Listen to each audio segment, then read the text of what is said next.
Hello, अस्सलाम वालेकुम।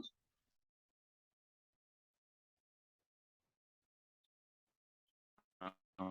आवाज आ रही है? जी, आ रही है। ठीक है। तो जैसे कि हमने जो है ना क्या बोलते हैं, plan as per the plan हमने डिस्कस किया था कि हम फर्टिलाइजर इंडस्ट्री से जो है वो स्टार्ट करेंगे। तो आज जरा बेसिक जो है वो ओवरव्यू ले लेते हैं कि किस तरीके से फर्टिलाइजर इंडस्ट्री बेसिकली उसमें कौन कौन सी इंडस्ट्रीज हैं, और ओवरऑल फर्टिलाइजर का क्या प्रोडक्शन है या क्या यूटिलाइजेशन है ओवरऑल। और अभी उसकी जो है कुछ हम देख लेंगे कि प्राइजेस वगैरह कहाँ से आती हैं, और प्राइजेस का डाटा कहाँ से मिलेगा, या किस तरीके से हम उसकी एनालिसिस कर रहे होते हैं, या कहाँ से डाटा वगैरह के ऊपर बात करके थोड़ा एक्सेल में डाल के देखेंगे कि आगे की हम फ्यूचर प्रिडिक्ट कर पा रहे हैं प्राइजेस के नहीं, और सारी चीज़ों को थोड़ा बहुत देखने की कोशिश करेंगे। तो पहले जरा मुझे बताओ कि आपने वो रीड किया था डॉक्यूमेंट, ये फर्टिलाइजर जी, ओवर। जी, जी, मैंने किया है। अभी आधा किया था फिर क्योंकि मैंने 7 बजे शुरू किया था पढ़ना। क्या कुछ समझ आया? क्या समझ आया कुछ? जी, जी, समझ में आया। उसमें मैंने देखा है कि जो है परसेंटेजेस दी हुई थी कि जो है कितना कितना हर क्रॉप जो है वो कितने परसेंटेज के हिसाब से जीडीपी में और टोटल क्रॉप में जो है अपना हिस्सा डालती है। इसके अलावा 3 किस्म की खाद फर्टिलाइजर्स हैं, नाइट्रोजन, फास्फोरस और पोटैश। तो उनके यहाँ तक पहुंचा था अभी मैं। अच्छा। अच्छा, ये स्लाइड नजर आ रही है, ये वाली थर्ड वाली एग्रीकल्चर ओवरव्यू?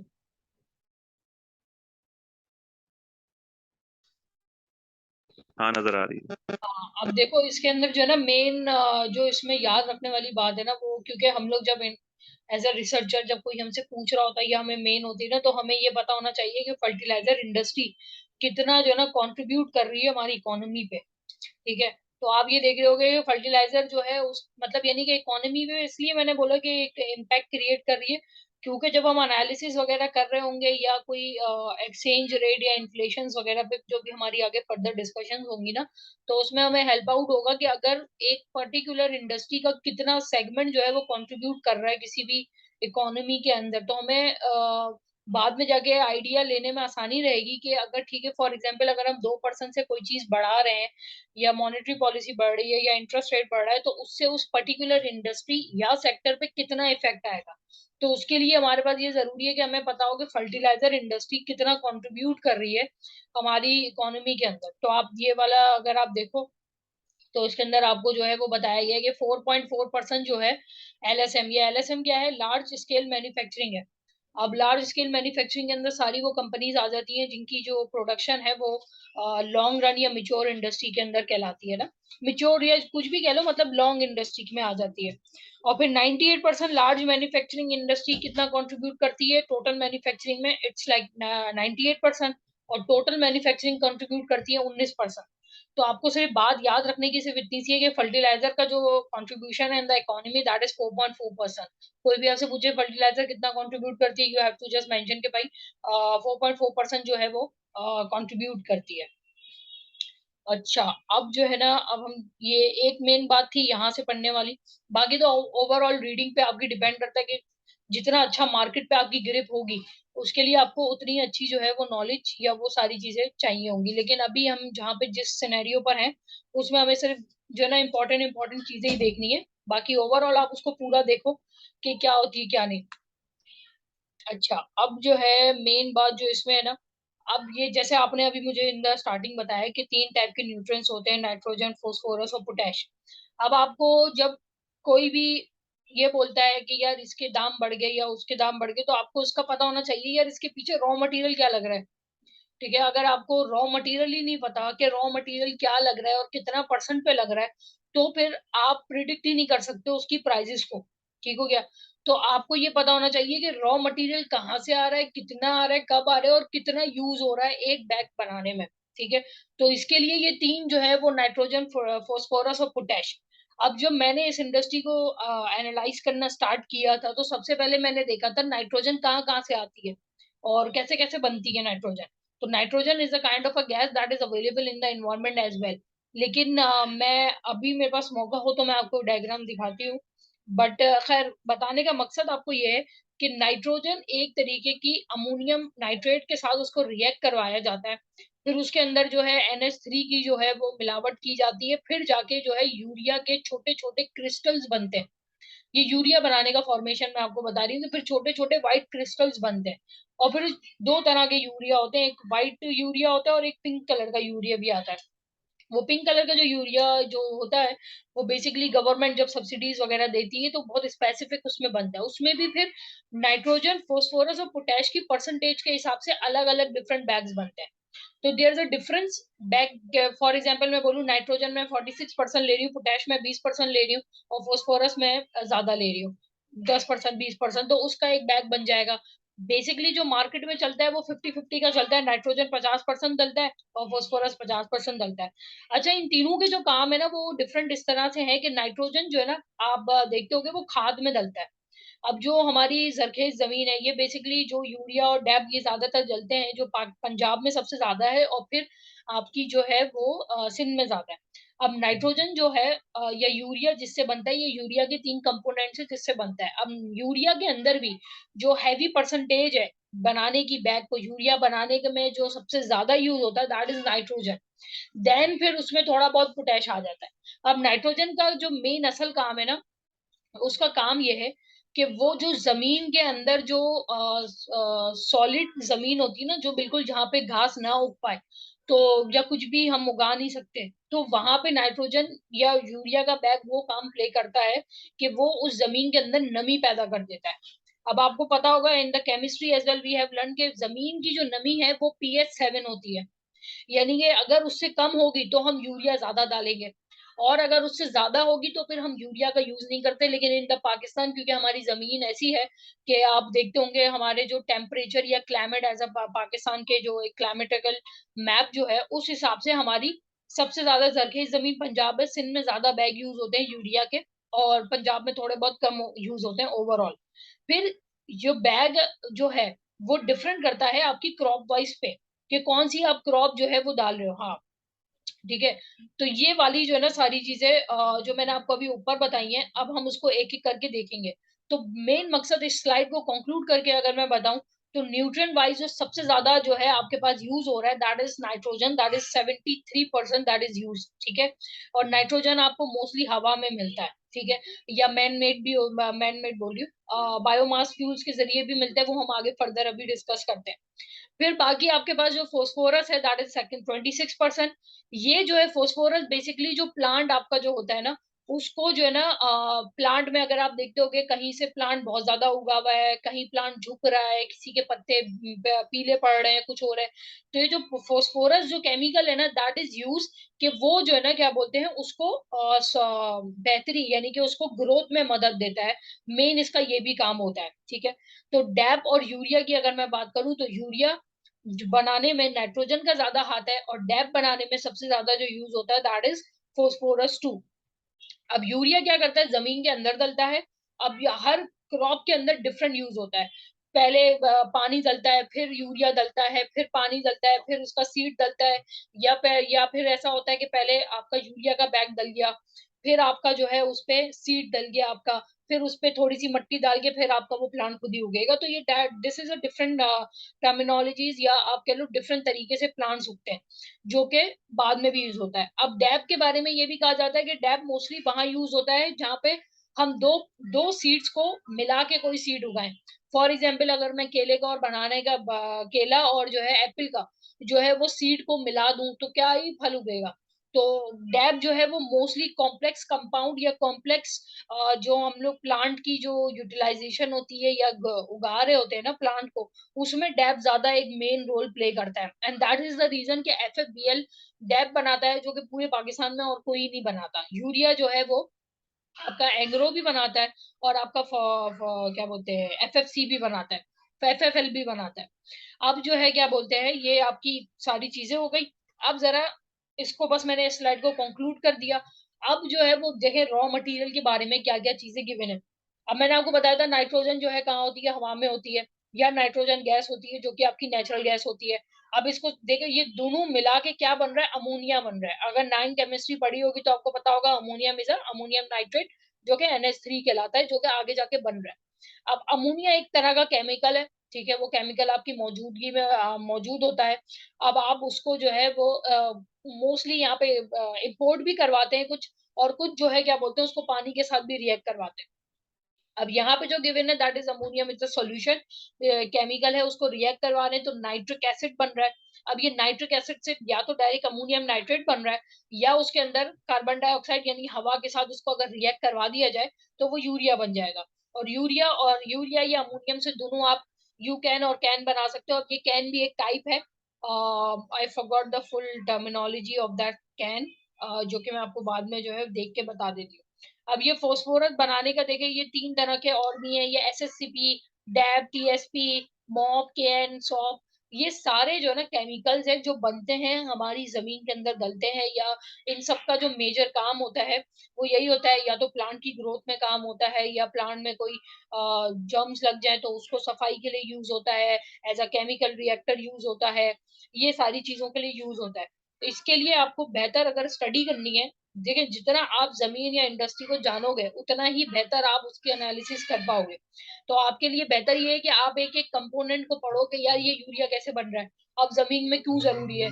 फिर आप पाकिस्तान की क्लाइमेट पढ़ोगे, पाकिस्तान की क्लाइमेट किस तरह की है, सिंध का क्लाइमेट कैसा है, पंजाब का क्लाइमेट कैसा है, पंजाब में जो है वो किस तरीके से कितना। अब यहाँ पे अगर जो जितनी मैंने पढ़ा था उस हिसाब से अगर मैं बात करूं, 1 एकड़ जो जमीन है, अब 1 एकड़ जमीन पे तकरीबन तकरीबन जो है वो 5 से 6 बैग ऑफ यूरिया जो है लगते हैं, यानी कि पर स्क्वायर फीट के हिसाब से कुछ इसकी है। अभी मैं देख के भी बता देती हूँ, बता क्या है क्या नहीं। यानी कि 1 एकड़ जमीन पे आपके 6 या 7 बैग यूरिया के लग रहे हैं। ठीक है, तो आप उससे एनालिसिस लगा सकते हो कि दिन में कितने यूरिया बैग निकल रहे हैं, या महीने के कितने यूरिया बैग एक कंपनी दे रही है। तो उस हिसाब से आपको कंपनी का एनालिसिस करने में भी हेल्प आउट रहेगा कि यार इसकी प्राइस अगर इतनी है तो बिगर मार्जिन कितना है, और ये कितना यूज कर रहा है, कोई भी इंडस्ट्री में कितना बैग लग रहा है। तो ये मैं आपको अभी बता भी दूंगी, जो कि एक्सेल में मौजूद है हमारे पास, और ये स्लाइड में भी है। अब आप देख लोगे ये इंडस्ट्री जो है वो एक तरीके का स्नैपशॉट है। अब इसमें जो मेन बात है ना, ये आप खुद भी पढ़ सकते हैं, लेकिन मेन मेन चीज क्या है कि 2020 के अंदर, ये पुरानी रिपोर्ट है, अभी आएगी पार्क में कुछ टाइम में लॉन्च होगी। ये बेसिकली 6 मंथ या ईयर के बाद जो है ना अनाउंसमेंट, ये रेटिंग्स निकालते हैं इंडस्ट्रीज वगैरह की ना। तो इसकी अभी आएगी एक नई रिपोर्ट। तो खैर अभी आपको जो इसमें मेन बात जो देखने की है वो ये है, क्या बोलते हैं, एक सेकेंड। हाँ, ये देखिए, ये जो डैब है, डैब जो है वो आपका कितना परसेंट यूज हुआ है, 64% 2019 में यूज हुआ है, और फिर 2020 में 62% यूज हुआ है। और डैब जो है आपका जो है वो 21 और से 22 हुआ है। ठीक हो गया। अब आपने इसके पीछे भाई रीजन क्या है, क्यों कम हुआ या क्यों ज्यादा हुआ, ये एक मेन जो है वो एनालिसिस आती है कि भाई 2% भी कम क्यों हुआ या 1% बढ़ा क्यों। तो खैर डैब के बारे में अभी बस मैं इतना बता दूं, जो अभी करंट न्यूज वो ये है कि फाइनेंस मिनिस्टर और एफएफबीएल की जो है वो मुलाकात हुई थी, और उन्होंने कहा कि हम जो है वो डैब प्रोडक्शन में ज्यादा आपको जो है मदद देंगे, यानी कि हम आपको सब्सिडी वगैरह की तो बात नहीं करी, बस इतनी बात की कि हम आपको हेल्प आउट करेंगे। ठीक हो गया। अब उस हेल्प आउट करने में मिनिस्ट्री ऑफ फाइनेंस ने ये बात करी एफएफबीएल से जो मीटिंग हुई। अब उसके चक्कर में इम्पैक्ट ये हुआ कि उस दिन मार्केट में आपका कैप लग गया एफएफबीएल पे, यानी 7% से मार्केट शेयर जो है एफएफबीएल का बढ़ गया। ठीक है। और इन द नियर फ्यूचर डैब की जो प्रोडक्शन है उसके बारे में भी जो फौजी वालों का जो कहना है वो यही कहना है कि हम इसकी प्रोडक्शन को बढ़ाएंगे, और इनकी जो अभी कैपेसिटी, करंट कैपेसिटी यूटिलाइजेशन है कि वो कितना बनाते हैं, उससे मजीद जो है वो बनाएंगे। तो ये इनकी रिपोर्ट्स में भी है, जो कि हम पढ़ेंगे कि क्या है। इस पूरी स्लाइड पे जो मेजर बात बताने की है वो ये है कि आप देख रहे होगे कि जो ना यहाँ पे ये लिखा हुआ है कि industry is dominated by 5 companies. ठीक है, कौन कौन सी कंपनीज हैं आपकी पर जो पाकिस्तान स्टॉक एक्सचेंज में लिस्टेड है, दैट इज लाइक फौजी, एंग्रो, फातिमा। ठीक है, ये 3 है। इसके अलावा और कोई जो ना कंट्रोल नहीं करता, बाकी और भी छोटे मोटे नाम है जो कि या तो इंपोर्ट करवाते हैं या तो बनाते भी हैं, लेकिन इतनी मेजर क्वांटिटी में नहीं बनाते कि इम्पैक्ट उनको लग जाए। Are you there? Yes ma'am, I am here. Okay. तो इसमें जो ना ये इतना ज्यादा इसका कोई फर्क नहीं है। तो आपको 3, अगर आपने ये 3 इंडस्ट्री कवर कर ली अपने फाइनेंशियल मॉडलिंग पे, तो आपने समझो पूरी फर्टिलाइजर इंडस्ट्री को जो है वो ले लिया। ठीक हो गया। अब इसके अंदर आप देख रहे हो कि ऑफ टेक, अब ये जो ऑफ टेक नंबर होता है ये बेसिकली क्या होता है? ऑफ टेक यानी कि पूरी मंथली इसकी जो है ना मंथली एक रिपोर्ट आती है। अभी मैं आपको वेबसाइट भी जो है ना साथ ही साथ दिखाई देती हूँ। एक वेबसाइट है एनएफसीटी, एक सेकंड में ओपन कर रही हूँ।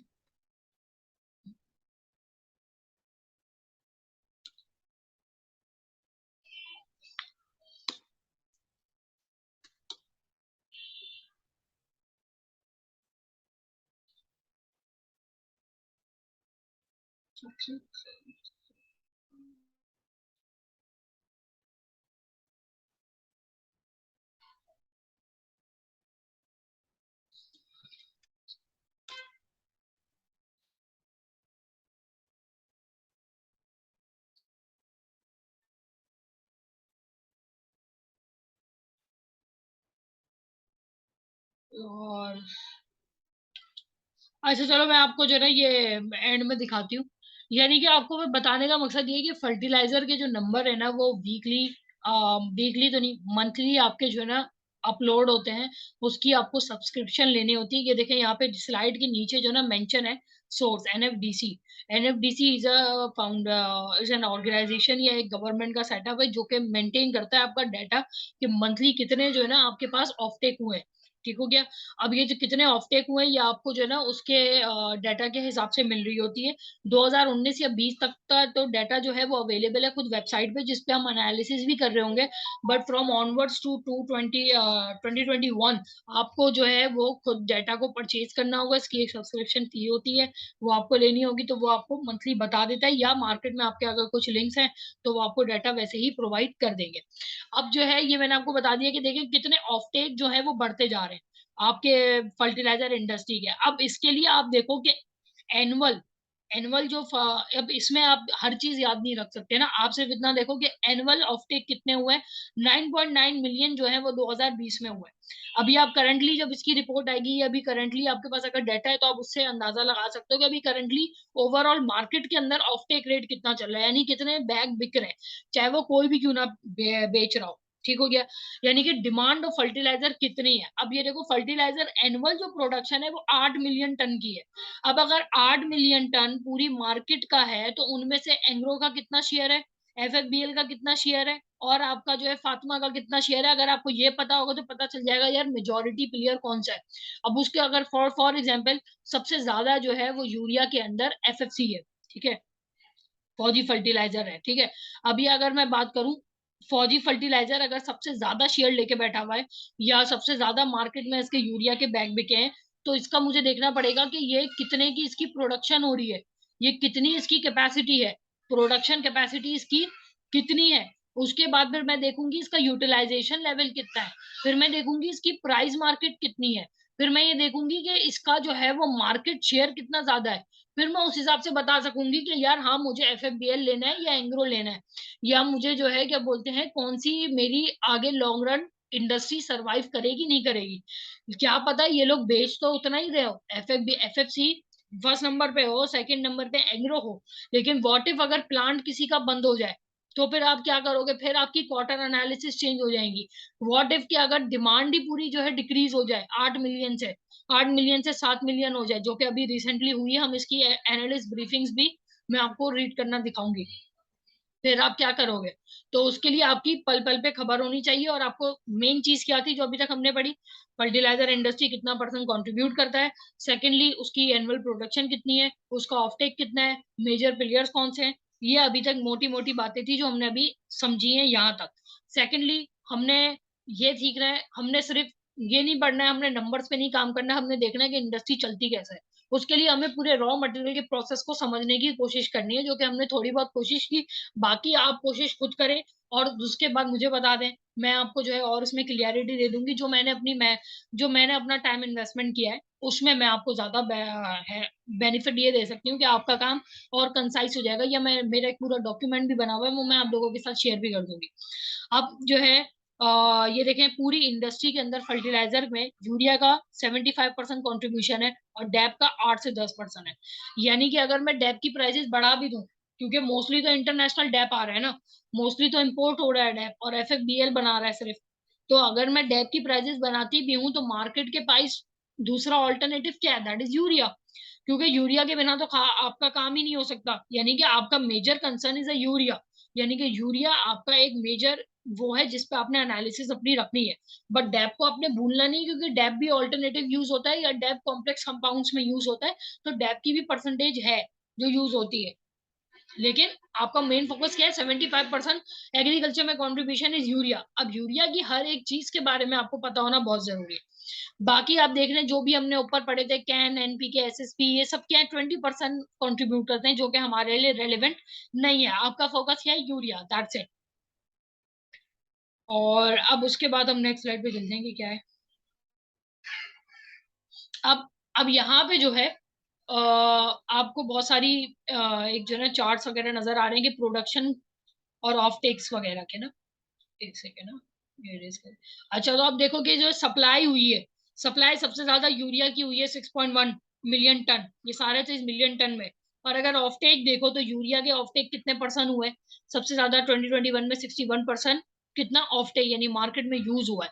और यूरिया कितना परसेंट बना, जैसे 76% बनाया गया है। अभी देखते हैं कि और कितने लोगों ने कितना कितना बनाया, बट मार्केट की ओवरऑल प्रोडक्शन कितनी हुई है, 76% जो है वो यूरिया बना है, यानी कि 6 मिलियन टन बना है। लेकिन मार्केट की डिमांड क्या थी, मार्केट की तो डिमांड 8 मिलियन टन थी, लेकिन बनाया कितना पूरी मार्केट ने, 6.1। यानी कि अगर मैं 6.1 डिवाइडेड बाय 8 मिलियन टन करूं तो मेरे पास मार्केट की यूटिलाइजेशन लेवल आ जाएगी। एक सेकंड में जो है वो उसका स्क्रीन आपके साथ,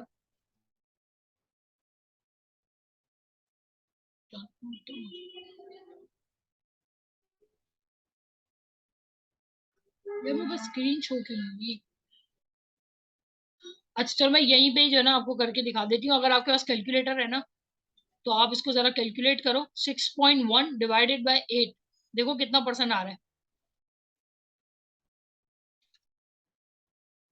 76%। ठीक है, यानी कि मार्केट आपका जो है वो 76% जो है यूटिलाइजेशन लेवल है उसका। ठीक है, या आप कह लो कि सॉरी यूटिलाइजेशन लेवल नहीं, प्रोडक्शन लेवल है। ठीक है, यानी कि बना कितना रहा है मार्केट और जरूरत कितनी थी, यानी कि कितने परसेंट से कम है, इट्स अ लाइक 24% से कम है। ठीक है, तो यानी कि हम मार्केट में अभी कमी कितनी है, यानी मार्केट में गैप कितना है, न्यू एंट्रेंट्स हो सकते हैं, क्या कोई नई इंडस्ट्री आ सकती है इसके अंदर, कोशिश, हाँ गुंजाइश है, आ सकती है। लेकिन वो बाकी मार्केट प्लेयर को बीट कर सकती है, दैट्स नॉट पॉसिबल। उसका रीजन क्या है वो अभी हम नीचे भी देख लेंगे। इसी तरह ऑफ टेक का यहाँ पे दिया हुआ है कि कितने परसेंट ऑफ टेक हुए भाई मार्केट में। वैसे बता दूं कि ये जो इंडस्ट्रीज है वो जितना बनाती हैं उतना ही बेचती हैं, यानी इनकी जो यूटिलाइजेशन है ना, अगर जब हम कंपनी वाइज देखेंगे तो वो 100% पे या 100% से ज्यादा ही है। यानी कि अगर मैं बोलूं कि एफएफबीएल जो है वो 2.5 या 4.5 बिलियन मिलियन टन जो है वो बनाता है, इसकी एनुअल प्रोडक्शन इतनी है 4.5 की। ठीक है, लेकिन उस 4.5 के अंदर अगर मैं बात करूं तो वो अपनी कैपेसिटी से ज्यादा ही बनाता है। यानी कि मैं ये कह सकती हूँ कि वो हमेशा प्रॉफिट में ही रहता है, कुछ ऐसा कभी अभी जैसे अभी प्लांट शट डाउन हो रहे हैं, वरना तो इन लोगों की जो यूटिलाइजेशन लेवल है वो हमेशा 100% से, कंपनी टू कंपनी 100% से ऊपर ही है। यानी वो अपनी प्रोडक्शन से ज्यादा ही बनाते हैं, ये कहने का मकसद था। अच्छा, अब ये जो फर्टिलाइजर इंडस्ट्री के जो डायनेमिक्स है कि क्या आपको पता होगा कि भाई पाकिस्तान में सीजन्स होते हैं। ठीक है, राबी सीजन होता है और एक खरीफ सीजन होता है। ठीक है, अब कौन से जो इनका जो सर्दियों वाला टाइम होता है ना, उस पे जो है ना, अब ये मुझे मैं भूल भी गई। इनका जो है ना कोई एक सीजन होता है जहाँ पे इनकी जो फोर्थ क्वार्टर होता है ना, बेसिकली जो ना आपका सितंबर से दिसंबर वाला जो क्वार्टर होता है, जिसमें I think kharif rabi season होता है वो मेरे ख्याल से, देखना पड़ेगा, मैं भूल गई। तो उस पे जो है ना इन लोगों की, हाँ बल्कि लिखा हुआ है देखो, राबी जो है ना अक्टूबर टू मार्च है, और खरीफ जो है अप्रैल टू सितंबर है। तो इनका जो, क्योंकि क्वार्टर टू क्वार्टर जो चलता है ना, मतलब तो इसमें जो है ना राबी सीजन जब वापस आता है सितंबर के बाद, तो इसका जो है ना सबसे ज्यादा ऑफटेक जो होते हैं ना, यानी कि सबसे ज्यादा जो प्रोडक्शन होती है वो लास्ट का क्वार्टर होता है, यानी कि फोर्थ क्वार्टर। इसलिए आप हमेशा देखते हो कि फोर्थ क्वार्टर के अंदर जो आप अभी जब हम फाइनेंशियल रीड करेंगे ना, तो इन लोगों की जो बेहतरी है ना वो फोर्थ क्वार्टर में सबसे ज्यादा आएगी। इस बार जो फोर्थ क्वार्टर के रिजल्ट्स आए थे जो कि एक्सपेक्टेड थे कि अच्छे आएंगे, जिसपे मेरी खुद भी एनालिसिस थी कि इन लोगों के जो अर्निंग पर शेयर है वो बढ़ेगी। आप यकीन नहीं मानेंगे, फोर्थ क्वार्टर के अंदर जो है ना सबका जो है ना ऑफ टेक नंबर, बल्कि मार्केट का साइज भी कम हो गया और ऑफ टेक भी कम हो गया। यानी कि एनालिसिस जो है थोड़ी सी यहाँ पे गलत इस तरह से हो गई, क्या हमें तो लग रहा था कि ज्यादा बिकेगा या कुछ होगा, लेकिन वो बिका नहीं, इतना ज्यादा प्रोडक्शन हुई नहीं, क्योंकि प्लांट शट डाउन, ये वो, फिर रिस्ट्रिक्शन, सारी चीजें, फिर डैप की इंटरनेशनल प्राइसेस का बढ़ जाना, तो बहुत सारे इम्पैक्ट होते हैं जो हम एक एक को देखेंगे। ठीक हो गया। अच्छा, अब जो है ना, जैसे मैंने आपको भी बताया ना कि कोई भी इंडस्ट्री को जब आप एनालिसिस कर रहे हो, तो आप किसी भी इंडस्ट्री को ना उसका बिजनेस मॉडल समझ लो। अब बिजनेस मॉडल जब आपने समझ लिया, आप किसी भी इंडस्ट्री के कुछ भी कर सकते हो। लिखना या मॉडल बनाना कोई बड़ी बात नहीं है, लेकिन अगर इंडस्ट्री को नहीं समझे तो कोई फायदा नहीं है। ठीक हो गया। अब जो है सबसे ज्यादा, आपने अगर ये रिपोर्ट पढ़ी है, ठीक है, तो आप मुझे ये बताओ कि इनका रॉ मटेरियल्स क्या है मेन, जिसपे मैं कहूँ कि जो है वो कंपनी की प्राइस ऑफ यूरिया जो है वो या तो बढ़ जाएगी, सेल्स बढ़ेगी या कम होगी, वो रॉ मटेरियल यानी कॉस्ट ऑफ गुड सोल्ड कहाँ से कैलकुलेट हो रहा है सबसे ज्यादा, और सेल्स उसकी कहाँ से कैलकुलेट होती होगी? कोई एनी आइडिया तो मुझे बताओ। नहीं, रॉ मटेरियल तो मेरा ख्याल से ज्यादा अमोनिया है, यार यूरिया। आवाज नहीं आ रही। रॉ मटेरियल के हिसाब से तो मेरे ख्याल से अमोनिया है। यूरिया में सबसे ज्यादा अमोनिया डल रहा था, नाइट्रोजन। ठीक है। देखो, ये जो रॉ मटेरियल है ना, ये तो आपके वो हो गए जो खुद बना रहे हैं ना आप, ठीक है, ये तो आपने बता दिया, लेकिन एक और चीज है जिससे पूरा दारो मदार जो है ना वो उस चीज पे डिपेंड करता है। अब मुझे बताओ कि मैं जो भी रॉ मटेरियल बना रही हूँ, जो मैं मशीन्स में बना रही हूँ, सारी चीजें कर रही हूँ, मशीन को इलेक्ट्रिसिटी या मशीन के अंदर पावर कहाँ से आ रही है? हाँ, फ्यूल। वो तो ऑब्वियसली क्रूड है, जो लाइक ऑयल वगैरह से। ठीक है, यानी कि मैं ये कह सकती हूँ कि ये फ्यूल फ्यूल इंडस्ट्री जो है वो पूरी पूरी चलती है, वो पूरा पूरा डिपेंड करती है availability of natural gas and power. Yes. ठीक हो गया। यानी कि यस। अगर मैं इलेक्ट्रिसिटी या नेचुरल गैस के रेट्स बढ़ा दूं तो इंडस्ट्री का ओवरऑल चेंज हो जाएगा इम्पैक्ट। जी बिल्कुल ऐसा ही है। तो बस आप ये याद रखें कि नेचुरल गैस यहाँ पे इस ये जो इंडस्ट्रीज हैं वो जो प्रोवाइड करती हैं, दैट इज मारी पेट मारी, मारी से वो गैस वगैरह लेते हैं, या एसएनजीपीएल से लेते हैं, या government of Punjab, government of Pakistan, sorry Punjab बोल रही हूँ, गवर्नमेंट ऑफ पाकिस्तान जो है उनको सब्सिडाइज रेट वगैरह देती है। ये 2008 से जो मामला चले हैं ना गैस के, वो सब हम लाइन बाय लाइन डिस्कस करेंगे कि ये कोर्ट में केस फंसे हुए क्यों है, किसी के उसमें शॉर्ट टर्म डेप इतना खड़ा हुआ है, लोन खड़ा हुआ है, तो कोई बोलता है कि नहीं हम गैस पैसे ही नहीं देंगे, बहुत सारे मसले मसाइल हैं। लेकिन आपको बस इतनी सी बात इस इंडस्ट्री में याद रखनी है कि गैस का जो यूजेस है ना वो दो स्टेजेस पे होता है, एक एज अ फीड स्टॉक और एक एज अ फ्यूल स्टॉक। जब मैं आपको एसएनजीपीएल का डॉक्यूमेंट दिखाऊंगी, या जो है वो कि कितने पर आपको मैं डॉक्यूमेंट जब दिखाऊंगी, तो उसमें आपको पता चलेगा कि वो किस किस इंडस्ट्री को कितने रेट पे गैस देता है, यानी कि पर MMBTU, यानी पर टन बनाने पे कितनी गैस यूज होती है और उस गैस को कितने रेट पे दिया जाता है। जब तक आपको वो नहीं पता होगा आप एनालिसिस नहीं कर सकते। अब फीड स्टॉक और फ्यूल स्टॉक क्या है? यानी कि जब यूरिया बनाते हैं ना, उसके अंदर जो गैस डलती है उसको हम कहते हैं फीड स्टॉक। यानी कि बहुत ही बेसिक लेवल पे जब हम उसको यूरिया की प्रोसेस कर रहे होते हैं, जब हम नाइट्रोजन को अमोनिया से रिएक्ट करवाते हैं, तब जो गैस यूज होती है वो फीड स्टॉक उस कहलाती है। यानी उसको हम फीड मतलब अगर हम लेमैन डिक्शनरी में समझे, यानी कि खाना खिलाना, उसका पेट भरना। यानी कि जब हम उसका पेट भर रहे होते हैं, जब हम उसको फीड कर रहे होते हैं, तो वो कितना परसेंट या कितनी एनर्जी लेती है ये भी हम देखेंगे, और वो नेचुरल गैस का उसका रेट क्या है वो भी देखेंगे। फिर जब वो एक स्टेज से बन जाती है और एट दी एंड जब हम बिल्कुल उसको यूरिया बन के निकल रहा होता है, क्रिस्टल से एक छोटे छोटे फॉर्म्स लेता है, या छोटी फॉर्मेशन में आ जाता है, तब उसको कितनी एनर्जी रिक्वायर्ड होती है, और तब जो है उसको कितने रेट पे गैस मिलती है, उसको हम कहते हैं फ्यूल स्टॉक। तो हम दो गैस की जब एनालिसिस या वर्किंग करेंगे प्राइस की, तो हम उसमें ये देखेंगे कि फीड स्टॉक कितने उस पे मिल रहा है, और फ्यूल स्टॉक कितने पे मिल रहा है, और कौन कौन दे रहा है, और कहाँ कहाँ से इनकी लाइंस हैं, और क्या हो रहा है। बस आपने ये मेन चीज याद रखनी है कि इस इंडस्ट्री का सारा डायरेक्ट इम्पैक्ट लिंक करता है आपकी गैस इंडस्ट्री से। अगर आपके पास RLNG मौजूद नहीं है, अगर आपके पास नेचुरल गैस के जखायर मौजूद नहीं है, तो आप ये समझ लें इंडस्ट्री सरवाइव करेगी और उसकी प्राइसेस भी उसी हिसाब से बढ़ेंगी। तो ये एक मेन चीज़ थी। अगर 5 मिनट के बाद सेशन खत्म हो गया तो we will I will share a link again, तो वो फिर हम उस पे जॉइन कर लेंगे वापस, ठीक हो गया? अच्छा, ओके। अ, अब ये देखो यूरिया की प्राइसेज़ के बैक के मसले जो है वो कितने उससे बढ़ रहे हैं और क्या हो। अब यूरिया का मैंने जैसे ही बताया ना कि नेचुरल गैस और सारी चीज़ों पे डिमांड है।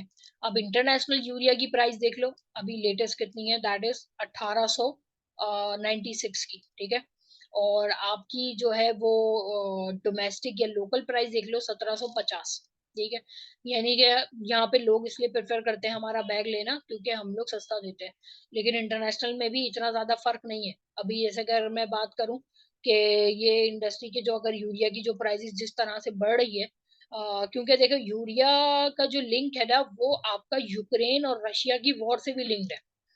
क्योंकि जो हम लोग इंपोर्ट करते हैं ना सारा रॉ मटेरियल वगैरह भी, वो मेजोरिटी आपका जो है ना ये यूक्रेन और रशिया से भी आता है हमारा बैग्स वगैरह।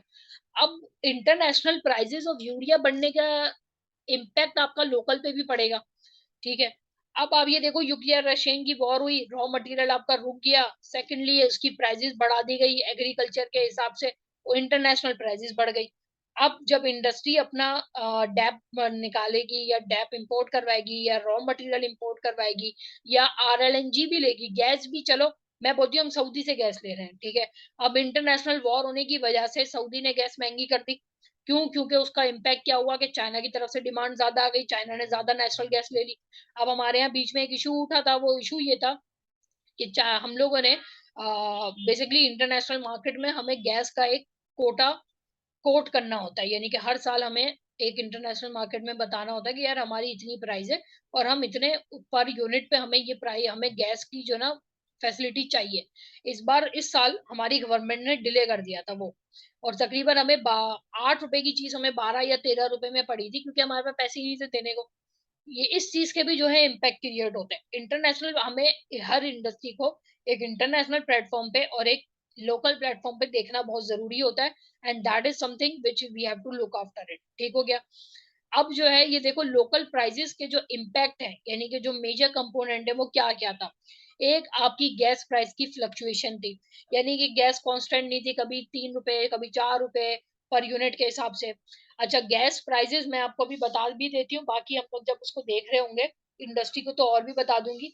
इनको जो बेसिकली फीड गैस मिलती है ना दैट इज़ 1021, ठीक है? 1021 रुपए पे जो है उनको वो गैस मिलती है फीड, और इसी तरह फ्यूल का जो रेट है वो 332 या 342 समथिंग के बीच में लाया करता है, और industry company to company differ करता है। बट जो फीड गैस के जो प्राइसेज़ हैं दैट इज़ कांस्टेंट 1024 या 1021, ये कांस्टेंट है आपके, ठीक है? ये किसी के लिए चेंज नहीं है। हाँ, फ्यूल की प्राइसेज़ डिफरेंट कंपनी के लिए चेंज है, एंग्रो के लिए अलग है, एफएफबीएल के लिए अलग है। इसी वजह से इन लोगों के बैग में भी आपको वेरिएंस नज़र आता है प्राइसेज़ में। उसके बाद जीआईडीसी इम्पैक्ट। अब ये जीआईडीसी क्या था? जीआईडीसी फ्यूल वो लाइक महँगा है और पानी वाला सस्ता है। आपकी आवाज़ कट गई, वापस बोलें? हाँ, मैं कह रहा हूँ कि इनिशियल फ्यूल जो आपने बताया फीड स्टॉक जो है वो सस्ता है और जो फ्यूल स्टॉक है वो महँगा है। नहीं, फीड गैस जो है 1021 या 1024 रुपए पे मिलती है, ठीक है? बीच में हाँ, मिलती है। लेकिन इनका जो फ्यूल है हाँ, वो 332 पे मिलता है ना, वो फ्यूल के अंदर इतनी एनर्जी नहीं चाहिए जितनी फीड में चाहिए ना। तो वो जो फीड है ना वो कांस्टेंट है हर इंडस्ट्री के लिए कि इतनी इतनी ही मिलेगी। ओके, उसपे ओके, वो हुआ हुआ है। लेकिन जो ओके, आपका फ्यूल है ना वो डिफर है।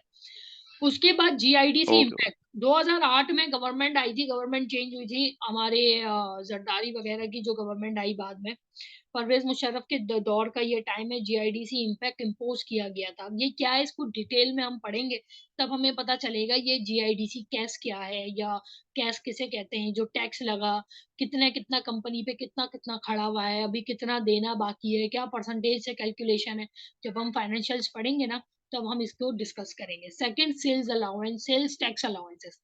अब किसी को जो है वो सब्सिडी देके जो है वो मेजॉरिटी, अभी तो सेल्स टैक्स आपका 18% चल रहा है। अभी जो है वो इंडस्ट्री के अंदर जो जब आप इंपोर्ट करवाते हो या एक्सपोर्ट कर रहे हो अभी मैं बता दूं कि हमारा यूरिया एक्सपोर्ट नहीं होता, क्योंकि वो गवर्नमेंट ने रिस्ट्रिक्शन लगाई हुई है कि पहले आप हमारी इंडस्ट्री को फुलफिल कर दो, जो कि अभी हमने ऊपर एनालिसिस भी किया कि 24% हमारी शॉर्टेज है, यानी कि हम 24% अभी भी लेस प्रोड्यूस कर रहे हैं। तो गवर्नमेंट और इनका कहना है कि पहले 100% यूटिलाइजेशन लेवल ले आओ प्रोडक्शन का मार्केट में, फिर तुम लोग एक्सपोर्ट भी कर लेना। तो अभी तक का ऐसा कोई एक्सपोर्ट कहीं करता नहीं है, अभी हम लोग मार्केट में ही बेचते हैं, but in the near future we are expecting कि ये लोग जो है वो इंटरनेशनल फोरम पे अपना एक्सपोर्ट में जाएंगे। अभी जो है कोई भी सेल्स टैक्स के हिसाब से अभी तो इतना ज्यादा इन लोगों के ऊपर वो नहीं है, 17% जो था वही है, अभी तो आई थिंक बढ़ा भी है। और अभी तक ऐसी कोई न्यूज अभी गवर्नमेंट की तरफ से नहीं आई है कि अभी कि हम फर्टिलाइजर इंडस्ट्री पे कुछ लगा रहे हैं, ना ही उनके यूरिया बैग पे कुछ है सेल्स टैक्स या कुछ भी, अभी कुछ भी नहीं है इन पे सब्सिडी थी। बट अभी अभी का रिसेंट क्या क्राइटेरिया है, ये अभी मेरी इंडस्ट्री में अभी किसी से बात नहीं हुई है, तो मुझे कोई आइडिया नहीं है कि इधर ये इंडस्ट्री के ऊपर कुछ लगा है नहीं लगा है या क्या हुआ है। अच्छा, इस इंडस्ट्री की मेन बात ये है कि जो भी टैक्स लगता है, कुछ भी कर लो, वो सारा का सारा कंज्यूमर पे करता है, यानी वो लोग पास ऑन कर देते हैं। कोई भी कंपनी कुछ भी कर लो, वो अपने ऊपर बलि नहीं लेती, वो क्या करती है, गवर्नमेंट ने टैक्स लगाया, गवर्नमेंट 2% लगाया, वो 2% में से आपका जो है वो कंज्यूमर पे डाल देगी 2%, यानी कि बैग की प्राइसेस बढ़ा देगी, कंज्यूमर बेयर करेगा। ठीक है। अब इसमें एक इंटरेस्टिंग बात ये है, फिर मैं इसको एंड करूंगी, सेशन एंड होने वाला है। इंटरेस्टिंग बात ये है कि जब एनालिस्ट ब्रीफिंग हो रही थी एफ एंग्रो की, और उसमें ये पूछा गया था कि आप की जो प्राइजेस हैं उस पे जो है वो सारा का सारा जो है वो इम्पैक्ट होता है आपके उस पे एग्रीकल्चर्स पे, यानी कि जो खेती बाड़ी करते हैं उन पे इम्पैक्ट होता है। तो उन्होंने कहा नहीं नहीं, क्योंकि जमीनें जो है वो मेजोरिटी ओन कौन करता है, वो करते हैं जागीरदार, तो उसका टेंशन नहीं ले, हमारा जो फार्मर है वो सिक्योर्ड है। हालांकि ऐसा कुछ भी नहीं है, सब पे इम्पैक्ट पड़ता है, बट स्टिल उन्होंने ऐसी बात कही, तो अब इस पे तो हम कुछ नहीं कह सकते। तो खैर, बस at the end of the day आपकी प्राइसेस गैस पे हैं, और इस सारी चीज पे मैं सेशन वापस ज्वाइन कर रही हूँ, तो दूसरी वीडियो में फिर हम इसको जो है कंटिन्यू करते हैं। ओके।